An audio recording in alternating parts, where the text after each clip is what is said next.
이 시간 누가복음 22장 14절부터 20절까지의 말씀입니다. 누가복음 22장 14절부터 20절까지의 말씀을 우리 한 절씩 교독하겠습니다. 22장 14절. 때가 이름에 예수께서 사도들과 함께 앉으사 고난을 받기 전에 너희와 함께 이 유월절 먹기를 원하였노라. 내가 너희에게 이르노니 이 유월절이 하나님의 나라에서 이루기까지 다시 먹지 아니하리라 하시고 잔을 감사기도 하시고 이르시되 이것을 갖다가 너희끼리 나누라. 내가 너희에게 이르노니 내가 이제부터 하나님의 나라가 임할 때까지 포도나무에 난 것을 다시 마시지 아니하리라 하시고 감사기도 하시고 그들에게 주시며 이르시되 이것은 너희를 위하여 주는 내 몸이라. 너희가 이를 행하여 나를 기념하라. 다 같이 저녁 먹은 후에 잔도 그와 같이 하여 이르시되 이 잔은 내 피로 세우는 새 언약이니 너희를 위하여 붓는 것이라. 아멘. 여러분, 그리스도인이라면 반드시 교회에 소속되어야 합니다.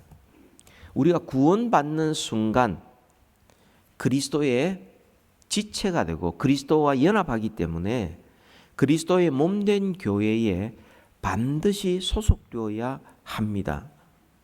그런데 문제는 어느 교회에 소속되어야 하는가 는 것이죠. 어느 교회가 참된 교회인가? 이게 문제입니다. 정말 진짜 교회가 있는데 그 진짜 교회의 특징이 뭐며 표지가 뭐며 기준이 뭔가? 사람들은 다 자기 나름대로 교회를 정하면서 그게 진짜라고 생각을 합니다만 성경은 우리에게 참된 교회의 특징이 있다 그렇게 말씀을 합니다. 특별히 개혁주의라는 것은 성경대로 믿고 성경대로 살자는 게 개혁주의인데 그 개혁주의 교회에서 참된 교회의 세 가지 특징, 세 가지 표지를 말씀하고 있습니다. 혹시 여러분께서 이사를 가시거나 이사를 오시거나 교회 등록을 여러분께서 고민하고 있다면 어떤 교회가 진짜 교회인지 그것을 우리가 꼭 기억하고 해야지 그냥 분위기가 좋다 혹은 우리하고 가깝다 거기에 가는 거 우리 고향 사람이 많더라 또 목사님 설교가 짧아서 좋더라 재미있더라 뭐 이런 식으로 교회를 정하면 우리의 영혼을 거기에 맡길 수가 없지 않습니까? 정말 믿음 만한데 우리가 참된 교회를 우리가 분별할 수 있어야 합니다. 그 세 가지가 참된 교회의 표시인데 첫 번째가 하나님의 말씀인 성경을 올바로 전하고 있는가? 가장 중요한 것이죠. 그 교회는 성경 말씀대로 믿느냐? 성경 말씀대로 가르치느냐? 성경 말씀이 모든 생활과 판단의 기준이냐? 이걸 보셔야 되는 겁니다. 이게 가장 중요하고요. 두 번째, 성례가 올바로 집행되는가? 성례란 말은 거룩한 예식이라는 것인데 주님께서 우리에게 주신 거룩한 예식은 딱 두 개밖에 없습니다. 그것은 세례와 성찬입니다. 세례, 성찬 요 두 가지 이게 올바로 집행되는가? 정말 성경에서 가르치는 대로 집행되는가? 여러분 기독교 역사에 있어서 이 성찬, 성례 세례 성찬에 대해서 정말 많은 어려움들이 있었습니다. 우리가 지금 떡과 잔을 이렇게 받고 있지만 떡과 잔을 받기까지 그냥 되어진 것이 아닙니다. 신앙 양심과 목숨을 걸고 이것을 지키려고 했던 사람들이 우리에게 주어진 정말 값진 신앙 유산들이에요. 지금도 어떤 데서는 성례를 제대로 지키지 않는 데가 있습니다. 뭐 예를 들면 이런 거죠. 잔은 예수님의 피로 바로 바뀌기 때문에 한 방울에도 흘리면 안 된다. 그래서 안 주는 데가 있어요. 떡만 주는 경우가 많습니다. 그것도 떡도 혹시 부서질까 싶어서 입에 일일이 다 넣어주는 데가 있어요. 요즘처럼 뭐 이렇게 바이러스가 많다 보니까 안 받잖아요, 그죠? 그거 어떻게 하는지 전 굉장히 궁금해요. 가보고 싶은데. 그런 것이 어떤 데는 떡만 주고 잔을 주지 않아서 그것 때문에 전쟁이 일어난 경우도 있고요. 수많은 사람이 목숨을 바친 경우가 있습니다. 성경에서는 떡을 주신 분이 잔도 주셨거든요. 우리 그냥 주어진 게 결코 아닙니다. 그리고 어떤 데는 자기가 준비를 해요. 우리 집에 포도주가 있는데 포도주 마시면서 TV 켜놔놓고 이게 성찬식이다 이렇게 말하는 사람들이 있어요. 세상에 그런 성찬식이 어디가 있습니까? 합법적으로 이 성찬의 의미를 아는 사람에 의해서 집행되어야 되고 예배 가운데 성찬식이 이루어져야 되죠. 이게 두 번째 참된 교회의 특징이고, 세 번째로는 올바른 권징이 시행되어야 된다는 거죠. 이 말은 진짜가 있으면 가짜가 있기 마련입니다. 그러면 교회 안에 불순물이 있을 때 어떻게 정화를 시키느냐? 교회는 그리스도의 권위로 그것을 바로잡아야 합니다. 그게 권징이거든요. 그런데 그것을 내치거나 그것을 어떤 잘라내는 것이 아니라 그분을 바꾸어서 올바른 길로 접어들도록 만드는 것이 권징입니다. 근데 여러분, 권징, 오늘 현대 교회가 권징하는 거 여러분 보셨습니까? 잘못했는데도 불구하고 교회에서 그건 잘못이다라고 말도 못하고 말을 하면 교회가 여기밖에 없나? 그리고 딴 교회 가버리고, 그래서 사람들을 피해버리면 문제없는 줄 압니다. 그런데 그 문제는 하나님 앞에 해결되지 못하고 있는 겁니다. 마태복음 18장에 있는 그대로 그 사람이 범죄가 드러났을 때 먼저 찾아가 권면하고, 안 되면 두세 증인을 같이 동반하고, 안 되면 교회에 알리고, 교회가 그 사람한테 공식적으로 권징을 했음에도 불구하고 듣지 않으면 그 사람은 불신자라는 거예요. 그런 어떤 절차를 통하여 그 사람이 회개하고 돌아왔을 때 그들을 사랑으로 맞이하도록 하는 것이 권징인 것입니다. 그러니까 여러분, 교회가 여러분이 잘못했을 때 이래도 좋고 저래도 좋고 막 교회만 사람들만 모이면 된다가 아니라, 내가 잘못했을 때, 그것이 하나님 앞에 잘못했을 때 잘못했다고 이야기할 수 있는 그런 교회, 그리고 고치도록 도와줄 수 있는 그런 교회가 진짜 교회인 겁니다. 이렇게 말씀을 올바로 전파하고 성례를 올바로 시행하고 권징을 올바로 집행하는 이 세 가지가 가장 중요한 참된 교회의 모습인데, 오늘 우리는 성례를 행하려고 합니다. 성찬식을 행하려고 합니다. 이 성찬식을 맨 처음 시작하신 분이 예수님이십니다. 예수님께서 유월절 식사를 하시면서 그 유월절 식사 가운데 떡과 잔이 있는 것을 가지고 주님께서 성찬을 시작하셨습니다. 그러면 성찬이 뭔가? 그리고 어떻게 하는 게 올바로 참여하는가? 우리 그거 알고 성찬에 참여해야 하겠습니다. 여러분, 이 성례 가운데 세례와 성찬이 있는데, 세례는 세례 요한부터 시작된 게 아닙니다. 세례는 아브라함의 언약으로 말미암아 시작된 할례로부터 시작된 거죠. 구원받은 자, 하나님의 택한 백성의 표시예요. 그러면 성찬은요, 성찬이 예수님께서 유월절 식사 가운데 성찬을 만드셨다는 것은 유월절이 처음 시작된 때부터 성찬이 시작된 겁니다. 그래서 세례는 할례와 관련이 있고 성찬은 유월절과 관련이 있는 것입니다. 그래서 신약과 구약의 성도들은 믿는 바가 똑같았었어요. 다르지 않습니다. 흔히들 말하듯이 구약 성도는 다르게 믿고 신약 성도도 다르게, 그렇지 않습니다. 똑같습니다. 우리가 이 성찬을 행하면서 이 성찬의 의미를 분명히 알고, 그리고 이어서 성찬에 올바로 참여하는 마음 자세를 우리 가다듬어야 하겠습니다. 그러면 첫째로 이 성찬의 의미는 무엇인가? 오늘 본문 20절에 보시면 20절에 저녁 먹은 후에 잔도 그와 같이 하여 이르시되 이 잔은 내 피로 세우는 새 언약이니 곧 너희를 위하여 붓는 것이라. 주님께서 성찬식을 시작하면서 이게 새 언약이다, 그렇게 말씀하셨어요. 새 언약의 피다 라고 말씀하셨습니다. 그 말씀을 듣는 순간 여러분 옛 언약이 연결이 됩니다.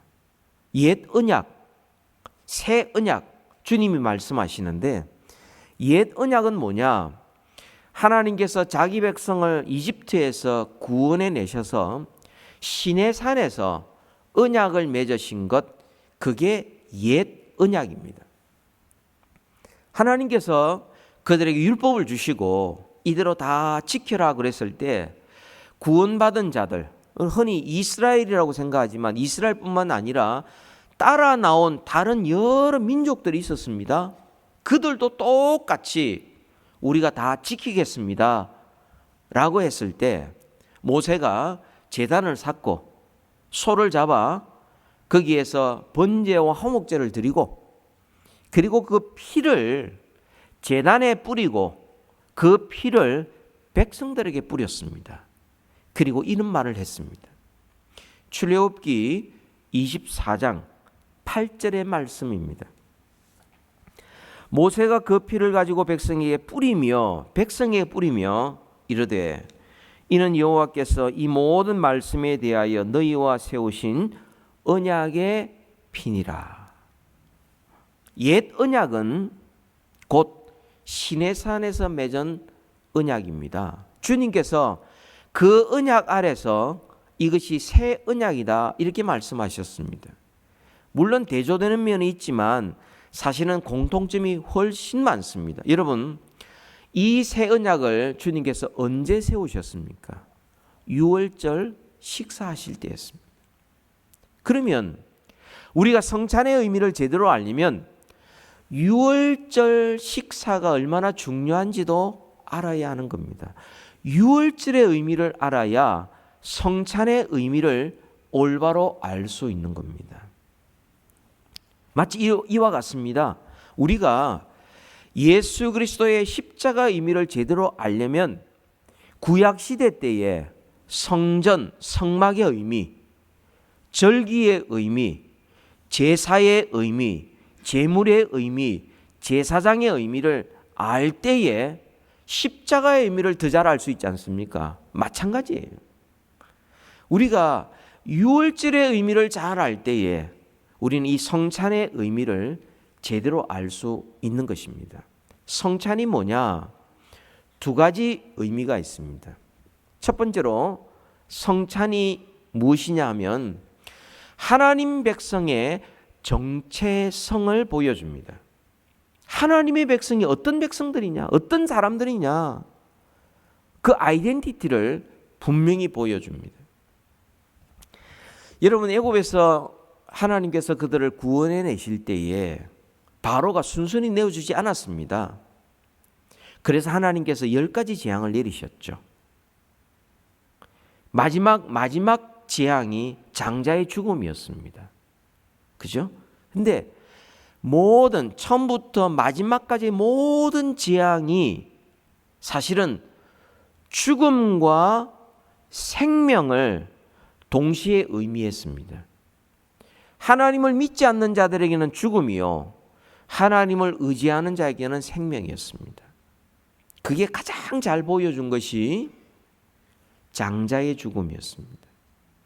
하나님께서 이스라엘 백성들에게 흠없는 어린 양을 잡아 그 피를 문설주에 발라라. 그리고 그 피를 바른 그 집에 들어가라. 이스라엘 12지파 후손뿐만 아니라 이집트인 가운데서 겐 족속이든 누구든지 하여튼 누구든지 그 피 발린 그 집안에 들어가 있으면 산다. 그날 밤에 하나님의 사자가 온 이집트를 다니면서 모든 장자를 죽이고 그리고 심지어 가축에 처음 난 것까지도 죽였습니다. 이 말은 다 죽은 겁니다. 온 집집마다 통곡 소리가 끊이지 않았을 때 유일하게 살 수 있는 방법은 어린 양의 피가 발린 집 안에 있는 사람만 살 수 있었던 것입니다. 이것이 바로 구원받는 유일한 길입니다. 하나님의 사자가 그 피를 보고 건너갔어요. 유월했습니다. 그걸 기념하는 것이 유월절인 것입니다. 건너간, 그래서 구원받은 유월절인 것입니다. 유월절이라는 것은 이제는 애굽 생활에서 우리는 죽었다. 우리는 노예가 아니다. 더 이상. 우리는 이제 더 이상 옛 사람의 습관대로 살지 않는다. 이제는 우린 자유인이다. 우리는 새로운 소망 가운데 산다. 이제는 새로운 신분을 가지고 살아간다. 이게 바로 유월절인 것입니다. 그러니까 그들이 유월절을 지키면서 그들이 유월절 식사를 하면서 자식들이 묻습니다. 아버지, 이게 무슨 뜻입니까? 했을 때 우리가 종되었던 자리에서 하나님께서 우리를 불쌍히 여기시고 우리를 구원해 주셔서 우리가 이렇게 자유인이 되었다. 그들이 유월절을 지키면서 그들이 누구인지를 분명히 고백하면서 유월절 식사를 했던 것입니다. 초대교회 예루살렘 교회에서 그들은 계속해서 안식구 첫날에 성찬식을 거행했습니다. 여전히 식민지 상황이었고 살기 어려운 상황이었고 예수 믿는 자를 핍박받는 이런 상황이었지만 그들은 모여서 주님의 살과 피를 먹고 마시면서 우리가 누구인가? 우리는 이 세상에 속한 자가 아니요 하나님의 백성들이다. 우리는 죄로부터 자유함을 얻은 자요 하늘나라를 상속받는 이런 특권을 가진 자라는 것을 인식하면서 그들은 성찬 예식에 참여했던 것입니다. 하나님을 모르는 사람들, 박해하는 사람들은 이 기독교인들이 식인종들이다. 식인종.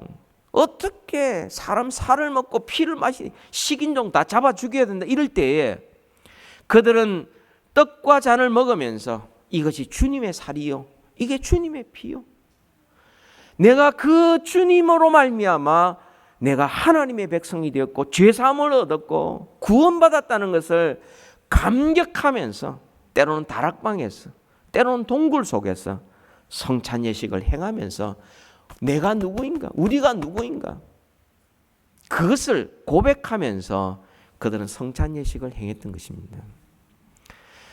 초대교회 이스라엘 예루살렘 교회뿐만 아니라 그 이후의 모든 교회들, 장소와 시대를 뛰어넘어 모든 교회가 성찬 예식을 행합니다. 그것은 예수 그리스도의 죽음과 부활을 통하여 구원받은 자이기 때문에 우리는 그 성찬을 행하면서 우리가 누구인가? 우리는 그리스도와 함께 죽었다. 그리스도와 함께 다시 살았다. 우리는 그리스도인이다. 성찬 예식에 참여했습니다. 나는 옛 사람이 죽었다. 나는 더 이상 세상에 대하여, 죄에 대하여 죽은 자다. 나는 하나님에 대하여, 의에 대하여 내가 산 자다. 이것을 분명히 인식하면서 성찬 예식에 참여했던 것입니다. 오늘 우리도 내가 누구인가를 이 성찬 예식을 통하여서 분명히 기억하고 참여했으면 좋겠습니다. 두 번째로는 이 유월절이 성찬의 의미를 우리에게 분명히 알려주는데, 그것은 하나님 백성의 사명을 우리에게 보여줍니다. 사명. 하나님의 백성이 되는 것은 오직 어린 양의 피, 예수 그리스도의 보혈로만 구원받을 수 있습니다. 여러분, 10번째 재앙 그날 밤에 문설주의 피가 발린 그 집은 하나님의 심판이 넘어가 살게 되었고, 피가 없는 데는 죽임을 당했습니다.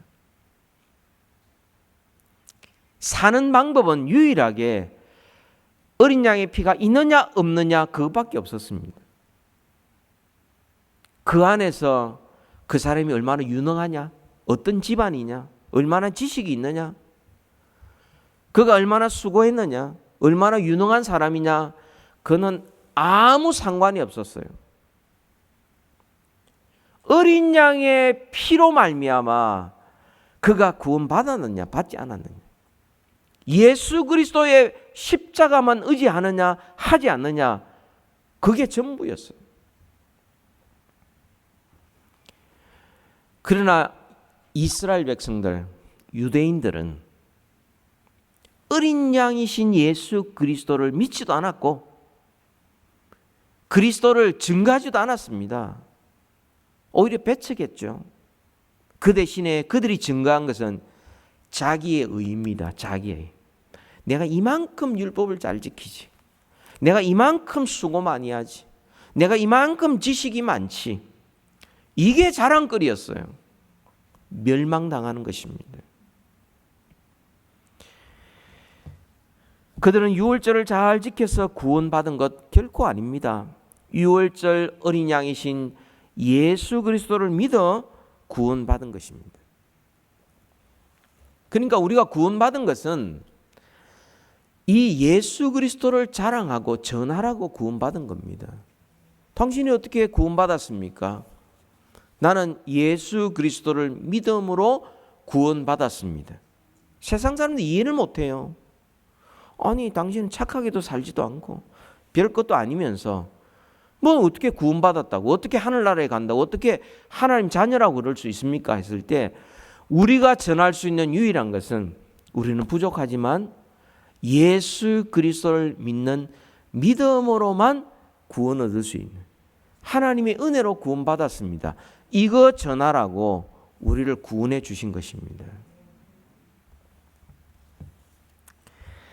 모든 교회와 모든 신자는 같은 사명을 가지고 있습니다. 어린 양이신 예수 그리스도를 전파할 사명이 있습니다. 여러분, 전도라는 것은 전도사만 하는 거 아닙니다. 목사만 하는 것 아닙니다. 모든 신자, 어린 양의 피로 구원받은 모든 신자들은 다 똑같은 사명, 그리스도를 전파할 사명이 우리에게 있는 겁니다. 말로 전하든지 생활로 전하든지 어떻게 하든지 예수 그리스도만 전해야 하는 것입니다. 이 성찬을 통하여서 우리는 내가 누구인지, 그리고 나의 사명이 무엇인지를 더 기억하면서 이 성찬에 참여해야 하겠습니다. 우리가 성찬을 중요하게 여기는 이유가 바로 여기에 있는 겁니다. 성찬에 참여하면서 우리는 우리의 정체성과 우리의 사명이 분명해지기 때문에 그렇습니다. 그래서 구원받은 자에게 성찬은 너무나 중요한 것이고, 그래서 우리는 반드시 교회에 소속이 되어야 하는 겁니다. 교회에 소속되지 않고, 그리고 교회에서 성찬에 참여하지 않으면서 나는 신앙생활한다, 구원받았다, 나는 특별한 지식이 있다 하는 것은 다 가짜입니다. 우리는 이 성찬이 주님께서 내가 다시 올 때까지 이것을 행하라는 그 말씀 앞에 순종하는 바로 그런 교회, 그리스도와 연합한 교회, 그리스도가 내 안에, 내가 그리스도 안에 있는 그런 신자, 참된 신자, 참된 교회인 것입니다. 자, 그렇다면 이 성찬에 참여하는 올바른 자세, 올바른 자세가 무엇이겠습니까? 여러분, 6가지를 말씀드리는데, 목사님 6가지 하면 오늘 시간이 너무 많이 갈 거니까 이게 오늘 또 어떻게 될는지 걱정 마십시오. 제가 성경 구절을 같이 읽고 간단하게 넘어가도록 하겠습니다. 여러분, 우리가 성찬에 참여할 때에 제일 먼저 기억해야 될 것은 나의 허물과 죄를 깨닫고 자복하고 회개하는 마음 자세로 참여해야 합니다. 예수님께서 왜 살찌고 피 흘려 죽으셨습니까? 그리고 왜 주님께서 이것을 기념하라고 그랬습니까? 왜 주님의 죽으심을 기억하라고 그랬습니까? 그것은 우리 죄 때문에 주님이 죽으신 것 아닙니까? 그렇다면 우리가 이 성찬에 참여하면서 내 죄 때문에 주님이 살찌고 피 흘려 죽으셨다는 사실을 기억하고 나를 죄로부터 건졌으니 이제는 죄와 상관없이 내가 살아야 되겠다, 그 마음으로 이 성찬에 참여해야 하겠습니다.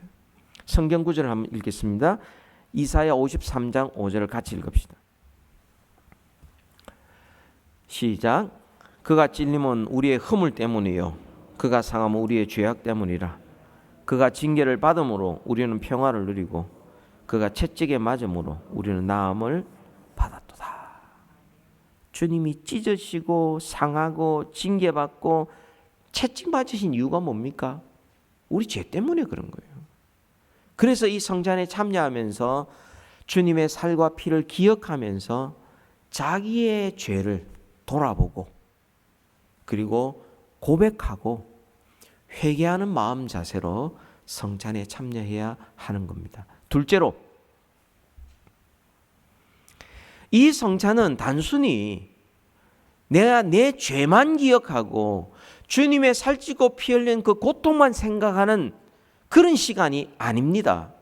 물론 그것도 중요하지만 동시에 그리스도의 그 십자가로 말미암아 내가 죄 사함 얻고 하나님과 화목하고 영생 얻었다는 확신과 기쁨과 감사하는 마음으로 참여해야 합니다.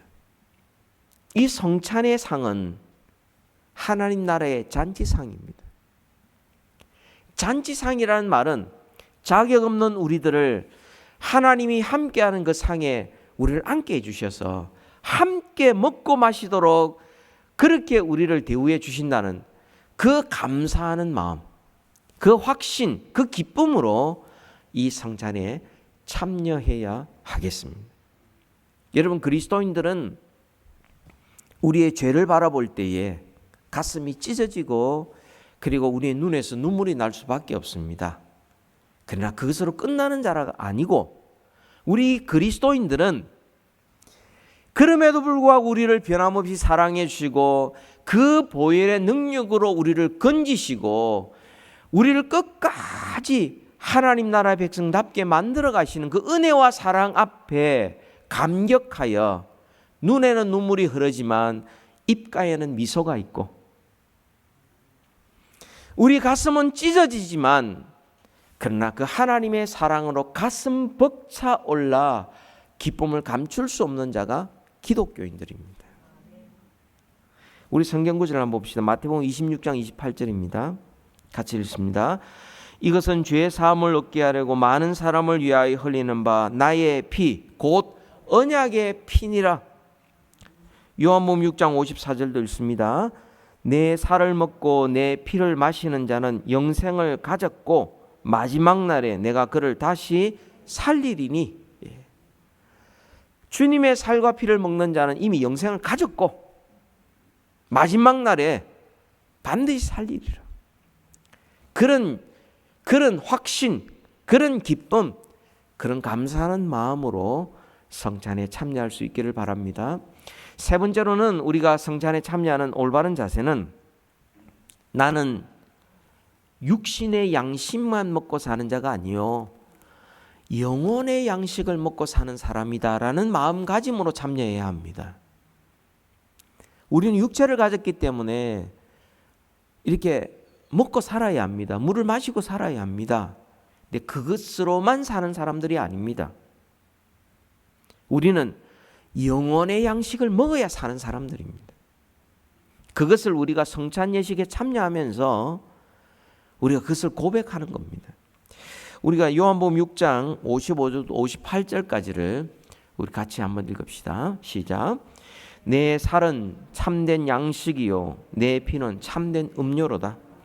내 살을 먹고 내 피를 마시는 자는 내 안에 거하고 나도 그의 안에 거하나니 살아계신 아버지께서 나를 보내심에 내가 아버지로 말미암아 사는 것 같이 나를 먹는 그 사람도 나로 말미암아 살리라.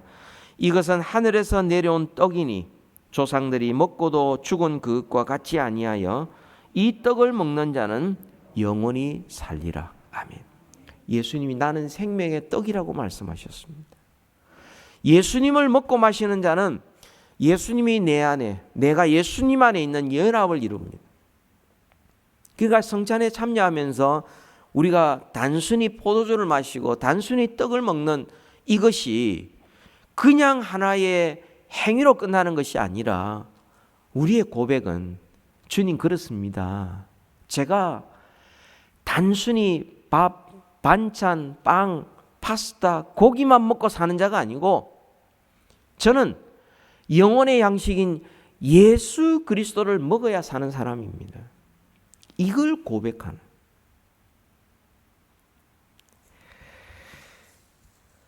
네 번째로는 이 성찬에 참여하면서 나는 앞으로 거룩한 인생을 살고 정결한 생활을 하겠다는 다짐하는 마음가짐으로 이 성찬에 참여해야 하겠습니다. 고린도서 5장 7절을 같이 읽읍시다. 너희는 누룩 없는 자인데 새 덩어리가 되기 위하여 묵은 누룩을 내버리라. 우리의 유월절 양 곧 그리스도께서 희생되셨느니라. 아멘. 왜 주님께서 유월절 양으로 십자가에 죽으셨는가? 묵은 누룩, 죄악 가운데서 부정한 삶을 더 이상 살지 않고 이제부터는 하나님을 위하여 거룩한 삶을 살아라고, 진실되게 살아라고 우리를 구원해 주신 겁니다. 성찬에 참여하면서 우리는 주님 앞에 거룩한 생활을 하고 성결된 삶, 정결한 삶을 살기로 다짐하면서 우리는 이 성찬에 참여해야 하겠습니다. 다섯 번째로는 우리는 이 성찬에 참여하면서 이 시간 이 자리에서 함께 성찬에 참여하는 사람들은 한 몸이요 한 가족인 것을 인식하고 성령 안에서 이미 하나 된 것을 내가 힘써 지키겠습니다라는 그런 마음 자세로 성찬에 참여해야 하겠습니다. 우리가 같은 떡을 먹고 같은 잔을 마신다는 것은 우리는 이미 한 몸, 한 생명, 한 주인, 한 아버지를 모시고 살아가는 한 몸이라는 사실입니다. 우리 성경 읽을까요? 고린도전서 10장 16, 17절입니다. 우리가 축복하는 바 축복의 잔은 그리스도의 피에 참여함이 아니며 우리가 떼는 떡은 그리스도의 몸에 참여함이 아니냐. 떡이 하나요 많은 우리가 한 몸이니 이는 우리가 다 한 떡에 참여함이라. 아멘. 우리가 다 달라도 나이도 다르고 뭐 성격도 다르고 지금 살아가는 모양도 다 다르지만 우리는 그리스도의 몸을, 그리스도의 피를 함께 먹고 마신 한 몸이라는 사실. 그러니까 우리가 이 성찬에 참여하면서 혹시나 내가 미워했던 사람, 절교했던 사람, 마음속에 섭섭했던 사람, 이런 사람들이 있다면 이 시간 우리가 성찬을 받기 전에 먼저 하나님 앞에 회개하고 한 몸 된 것을 힘써 지키려는 이런 마음 자세로 우리 성찬에 참여해야 하겠습니다. 마지막 6번째로는 우리가 성찬에 참여하면서 가져야 될 마음은 예수 그리스도의 십자가의 복음, 그리스도의 죽음과 부활의 복음, 그리스도께서 십자가에 설리신 피 흘림과 피 뿌림의 복음을 내가 전파하리라는 그런 마음 자세로 이 성찬 예식에 참여해야 하겠습니다. 우리 고린도전서 11장 26절의 말씀 마지막으로 다 같이 읽습니다. 너희가 이 떡을 먹으며 이 잔을 마실 때마다 주의 죽으심을 그가 오실 때까지 전하는 것이니라. 아멘. 이 성찬에 참여하면서 그리스도의 죽음과 부활, 피 흘림과 피 뿌림을 우리 자신에게 전하고, 그리고 그것을 또 세상으로 나아갔을 때 세상에 우리가 이 복음을 전하는 이 사명을 다짐하면서 이 성찬에 참여해야 하겠습니다. 이렇게 성찬이 중요합니다. 이 성찬을 통하여서 하나님께서 우리가 누구인지, 우리 사명이 뭔지, 그리고 우리를 돌아보게 하시고 하나님과 우리 사이에 있는 그 관계를 다시 한번 회복하고 확신을 갖게 만드시고 우리 주위에 있는 믿는 자들과의 관계도 우리가 연합하고 하나가 됐다는 것을 기억하게 만드는 이 성찬 예식을 하나님께서 우리에게 허락해 주셨으니 오늘 우리가 성찬을 하면서 이 의미를 기억하고 올바른 자세로 참여하셔서 하나님께서 성찬을 통하여 베푸신 은혜들을 우리 모두 받아 누리시는 은혜의 시간이 되시기를 소원합니다.